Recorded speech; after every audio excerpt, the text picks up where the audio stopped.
The annual Bengaluru Tech Summit is being hosted by Karnataka, and like much else in this pandemic-hit world, it will be virtual this year. What hasn't changed, though, the desire of Karnataka to see itself as the clear IT leader in India. Joining us to talk more about the summit, Deputy Chief Minister of Karnataka, Dr. Ashwath Narayan. Thank you for joining us here today. What makes this summit different, apart from its being virtual, of course? What is special about Bengaluru Tech Summit?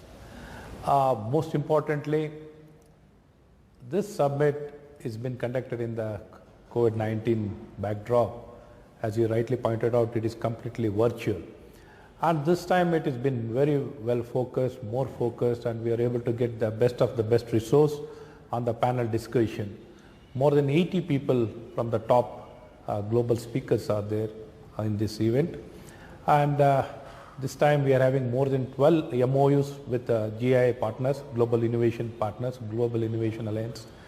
And last year we had 20 countries participation. We have more than 25 countries. It has increased by 5.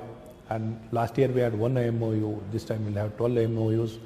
And 2 of the prime ministers from Switzerland as well as the Australian Prime Minister, they'll be part of the inaugural event. And all the high-level delegation also will be participating, all the consulates, all the ambassadors and business delegation from all these 25 countries we are expecting. And we are expecting a lot of collaborations, one-to-one business talks, and a lot of things will happen in this event.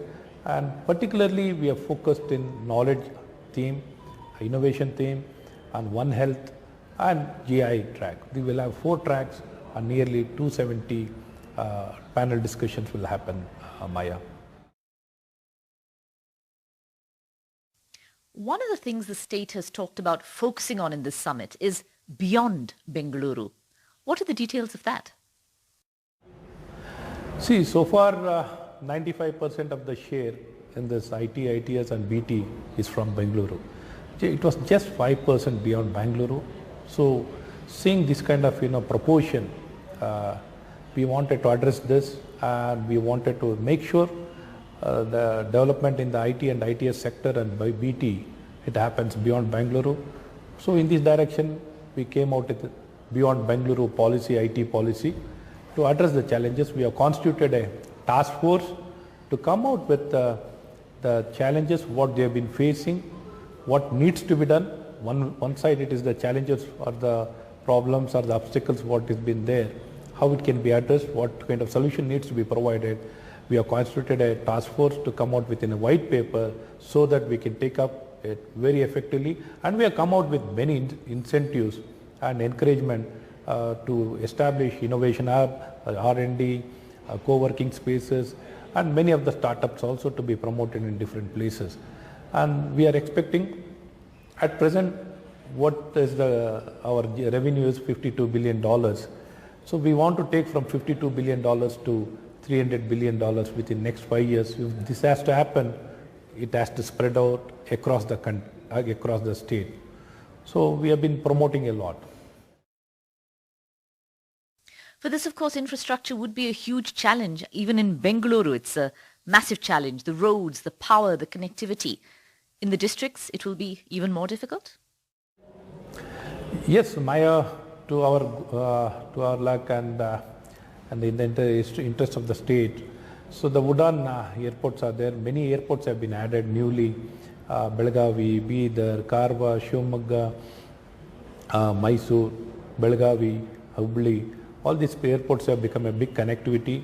Along with this, the connectivity of telecom connectivity also is very important in this direction.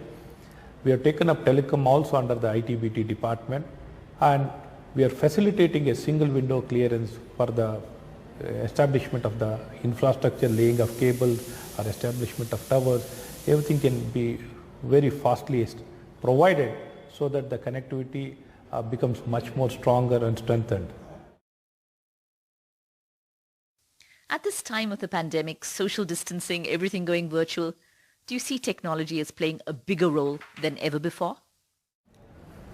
Yeah, definitely.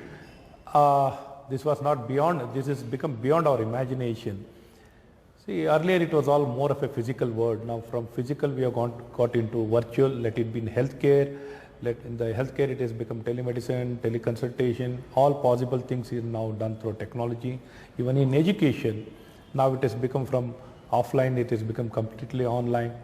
And in all services, let it be in e-commerce, let it be in agri-services, all possible services, all service sectors, tourism, everywhere it has become, the technology is playing a very crucial role. So it has become much more relevant, and we need to hold on very strongly to the technology and innovation. This can take us and give us a better and bigger growth. As I was pointing out, what kind of growth we are looking for.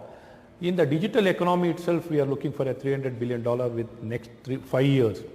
If digital economy itself can be $300 billion, I have got no doubt this impact of the technology can ensure the growth of other fields, and definitely we can reach 1 trillion economy in the state of Karnataka by promoting technology and innovation. Innovation and technology will improvise the way we have been doing things, and it is a solution for all possible sectors.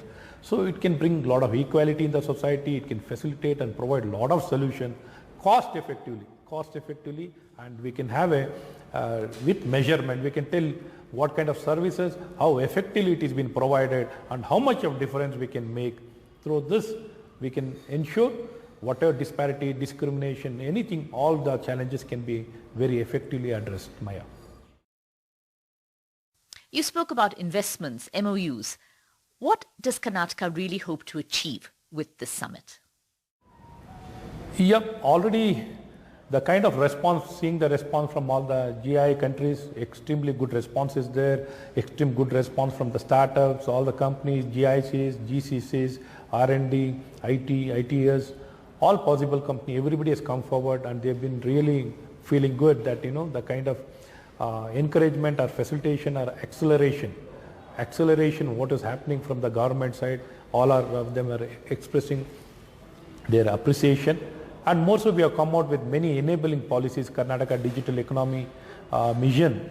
Through this, we'll have a targeted investment, we'll be reaching out to all the concerned people who are the important players, wherever there is a scope for their investment, we are reaching out to them and facilitating with regard to the startup, let it be an Innovation Authority, Beyond Bengaluru, or the ESDM policy. Our ESDM policy, which we have announced or brought into the reality just 3 months back, it is the best ESDM policy in the entire country.